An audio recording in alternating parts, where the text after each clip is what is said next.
Hello दोस्तों, इसके पहले वाले वीडियो में हमने आप लोगों को दिया था चैप्टर 1 इलेक्ट्रोस्टैटिक्स, जो कि क्लास 12 का टॉपिक है। और आज जो हम देने जा रहे हैं इलेक्ट्रोस्टैटिक्स का कूलम्ब्स लॉ के बारे में। सिंपल तरीका है, कूलम्ब्स लॉ के बारे में एक्सप्लेन करेंगे और क्या होता है इसके बारे में। अब देखो यहाँ पर, तो सबसे पहला point Coulomb's law. Coulomb's law का स्टेटमेंट हम तुम लोग को लिखते हैं पहले, ठीक है। तो कूलम्ब्स लॉ का स्टेटमेंट लिखा जाए। इसमें होता क्या है कि भाई सीधा स्टेटमेंट लिखेंगे कि this law states that the electrostatic force, क्या बोलेंगे, the electrostatic force, तो भाई इसके बीच, तो between two point charge is directly proportional to product of its charges, ये सिंपल लैंग्वेज है, charges and inversely proportional to square distance between them। ठीक है। अब देखो यहां पर, अब सिंपल तरीके से हम समझाते हैं। दिस लॉ स्टेट्स दैट, यह लॉ कहता है the electrostatic force between two point charge, मतलब दो पॉइंट चार्ज के बीच में लगने वाला इलेक्ट्रोस्टैटिक फोर्स। तो हमने बताया था वीडियो में कि इलेक्ट्रोस्टैटिक फोर्स का मतलब होता है या तो फोर्स ऑफ अट्रैक्शन या फिर फोर्स ऑफ रिपल्सन। तो दो पॉइंट चार्ज के बीच, उसके बाद is directly proportional to product of its charge, मतलब दो चार्ज का प्रोडक्ट का directly proportional and inversely proportional to square distance, दोनों का बीच का जो दूरी होगा ना भाई, दो चार्ज के बीच का, उसका स्क्वायर डिस्टेंस। मतलब हम इसको फिगर से ड्रॉ करते हैं, भाई समझ में आ जाएगा। देखिए, एक Q1 चार्ज लिए और एक Q2 चार्ज लिए, दोनों का बीच का डिस्टेंस R मान लो, कुछ भी मान सकता है यार, ऐसा कोई बात नहीं है। बीच में फोर्स F, ये कौन सा फोर्स है? Electrostatic force. कौन सा फोर्स? तो इलेक्ट्रोस्टैटिक फोर्स, ठीक है। अब देखिए यहां पर, तो क्या बोलता है सेंटेंस, क्या बोलता है? तो फोर्स जो है वो directly proportional Q1 into Q2 का, force inversely proportional 1/r², square distance. अब बताओ तो स्क्वायर डिस्टेंस क्यों लिया जाता है? क्योंकि यहाँ तो डिस्टेंस आर है, उसका रीजन है, ये डिस्टेंस आर है मानते हैं, लेकिन जो फोर्स लग रहा है ना, वो फोर्स जो इलेक्ट्रोस्टैटिक्स लग रहा है वो दोनों लगा रहा है एक दूसरे पर। जैसे Q1 भी Q2 पर लगा रहा है फोर्स और Q2 भी Q1 पर लगा रहा है, यानी दोनों फोर्स। तो एक बार जो ये फोर्स लगा रहा है तो उसका दूरी आर, और जो वो लगा रहा है तो उसका तो डिस्टेंस आर, तो दोनों को मिला के R² लिया जाता है। बहुत अच्छे ट्रिक्स बताए, बहुत अच्छा पॉइंट बताए। अब देखिए यहां पर, अब ये दोनों को जब मिला देंगे तो Q1 into Q2 bye R², simple formula.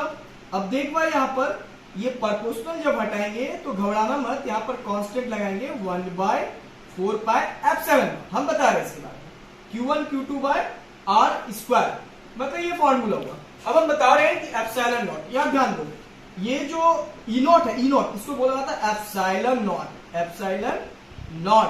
इसका दूसरा मीनिंग जो बहुत ही फेमस है, absolute permittivity, absolute permittivity of free space, ये बहुत ही फेमस नेम है।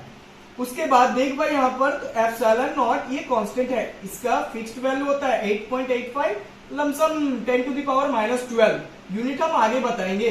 तो ये एप्सिलॉन नॉट का फिक्स्ड वैल्यू हुआ।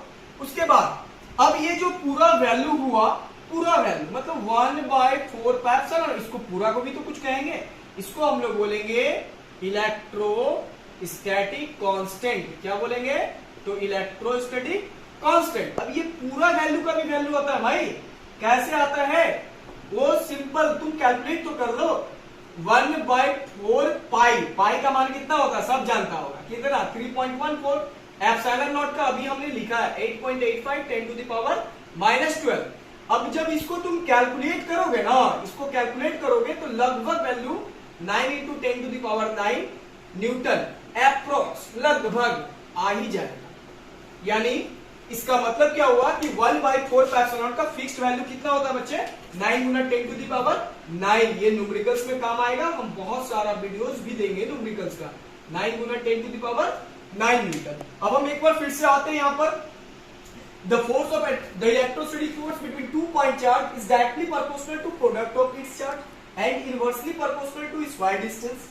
अब उसके बाद 2 पॉइंट चार्ज लिए, दोनों का बीच का डिस्टेंस आ, इलेक्ट्रोस्टैटिक फोर्स F, ठीक है, तो force directly proportional Q1 Q2, inversely 1/r², दोनों को जब मिलाएंगे तो Q1 Q2/r²।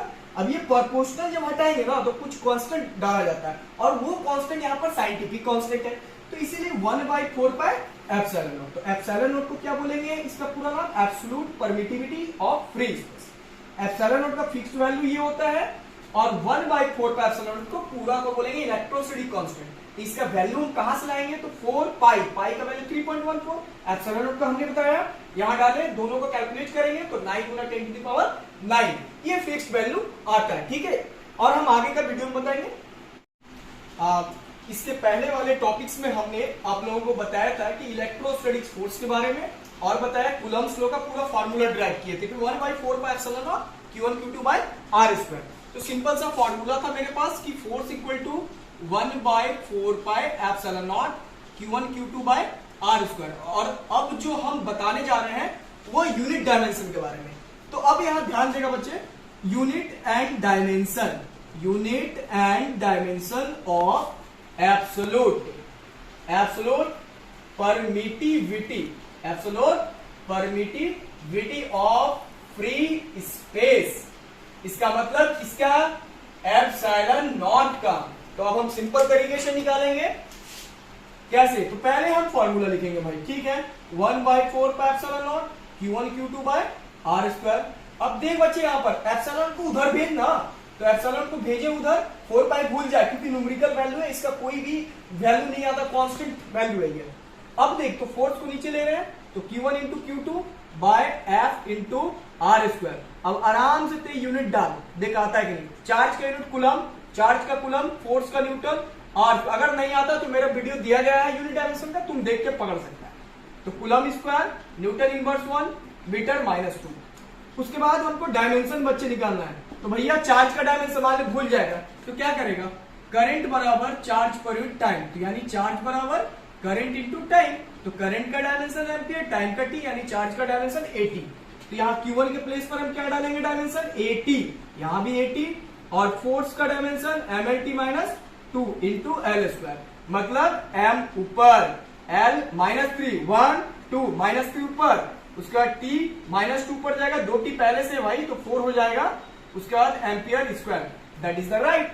अब उसके बाद देख, अब एक और हम बताते हैं, ये तो पहला हो गया, एक और यूनिट डायमेंशन यहाँ पर चलते हैं भाई, थोड़ा घेर देते हैं इसको, ऐसा पूरा क्लिक कर देते हैं। अब जो एक यूनिट डायमेंशन हम बताने जा रहे हैं वो पूरा का पूरा, मतलब electrostatic constant, unit and dimension of electrostatic constant, मतलब पूरा का। फिर से फॉर्मूला लिखेंगे 1/4πε0 Q1 Q2/r²। तो हमको पूरा निकालना भाई, 1/4πε0 को रख लेंगे और r² को उधर, यानी F × r² divide Q1 × Q2। अब पहले यूनिट, तो पहले यूनिट का मतलब फोर्स का newton, r² metre square, charge का कूलम इंटू कूलम, यानी newton metre square coulomb inverse two. Simple. अब हमको डायमेंशन आना है, तो डायमेंशन हम यहां पर निकाल देते हैं। डायमेंशन तो क्या होगा, 1/4πε0 इक्वल टू, यहां फोर्स है तो डायमेंशन क्या होगा, mLT -2 into L² divide charge का 80 इंटू 80, तो क्या होगा mL² है ना, और T ऊपर जाएगा तो -4 हो जाएगा, और एम्पियर 2 है भाई, ऊपर -2, मतलब कि m L पे पावर 1 L पे पावर 2, यानी L3 हो गया।